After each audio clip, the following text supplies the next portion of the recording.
नमस्कार, मैं मनोज कुमार सिंह। आप देख रहे हैं भारत न्यूज। पवन सिंह की पत्नी ज्योति सिंह ने प्रधानमंत्री, गृह मंत्री और उत्तर प्रदेश के मुख्यमंत्री योगी आदित्यनाथ से अपने न्याय की गुहार लगाई है और चुनाव के बारे में, चुनाव लड़ने को लेकर क्या कर रही है, देखिए एक रिपोर्ट। बोला था कि पहले से ही पुलिस वहाँ पे, उनके भाई द्वारा बोला गया था कि वहाँ पे पहले से ही प्रशासन वहाँ पे थी। तो ऐसा कुछ नहीं था। मैं जब वहाँ पे पहुँची तो पहले हम लोगों ने गार्ड से पूछा, तो गार्ड ने ही हमें मना कर दिया कि नहीं, आपको ऊपर जाना अलाउ नहीं है, मना किया गया है। फिर जब हमने उनसे पूछा तो उतनी देर में प्रशासन आती है। प्रशासन द्वारा बोला जाता है कि आप थाने चलिए, थाने बैठ के बात होगी। मैंने बोला कि नहीं, मैं थाना नहीं जाऊंगी। उसका वीडियो है मेरे पास, पहले मैं आप लोगों को वीडियो दिखाती हूँ। जब सुबह मैं जब पहुंची हूँ वहाँ पे, जब प्रशासन आई थी वहाँ का, थर्ड नंबर वाला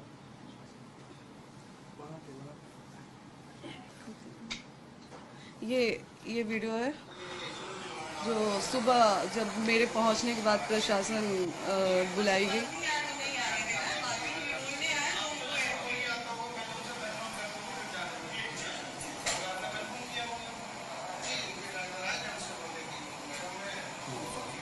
तो वहाँ भी प्रशासन बुला के मेरे साथ बदतमीजी किया गया वहाँ पे भी।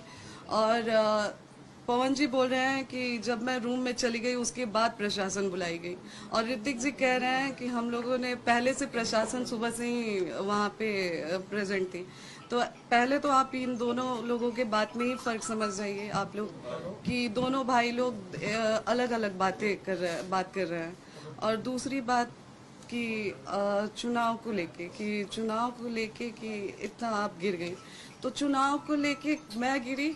मैंने उसके बाद भी एक वो डाला कि पोस्ट डाला कि अगर आप मुझे पत्नी रूप में स्वीकार करते हैं तो मैं आज भी चुनाव लड़ने के लिए मना कर रही हूँ और मैं चुनाव नहीं लड़ूंगी। मैं यहाँ तक भी बोल रही हूँ कि अगर आप मुझे बोलेंगे कि आप अपने परिवार से रिश्ता खत्म कर दीजिए, आपके साथ अगर आप मेरे साथ ये भी कंडीशन रखते हैं कि आप अपने परिवार से नहीं मिलेंगी, आप अपने मायके नहीं जाएंगी, तो मैं वो भी करने के लिए तैयार हूँ। चुनाव नहीं लड़ेंगी, मैं वो भी करने के लिए तैयार हूँ, लेकिन शर्ते कि आप मुझे पत्नी के रूप में स्वीकार करिए तब।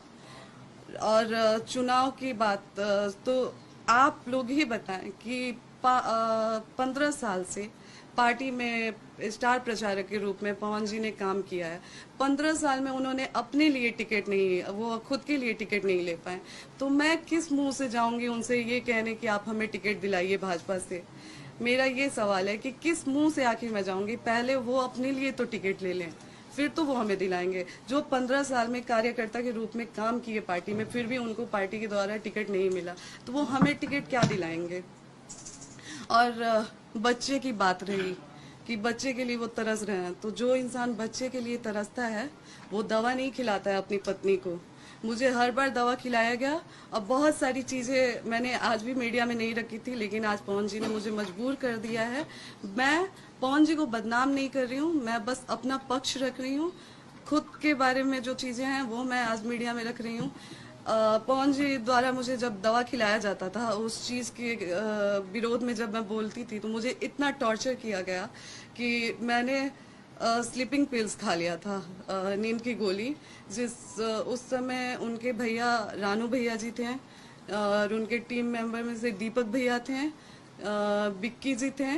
रात के 2 बजे वो लोग मुझे उठा के हॉस्पिटल ले गए और वहाँ पे मेरा इलाज हुआ। हॉस्पिटल का नाम मैं आपको दिखाती हूँ। कौन सी दवा देते थे ज्योति जी, बता सकती है क्या? जी वो जो गर्भपात का दवा खिलाते थे मुझे।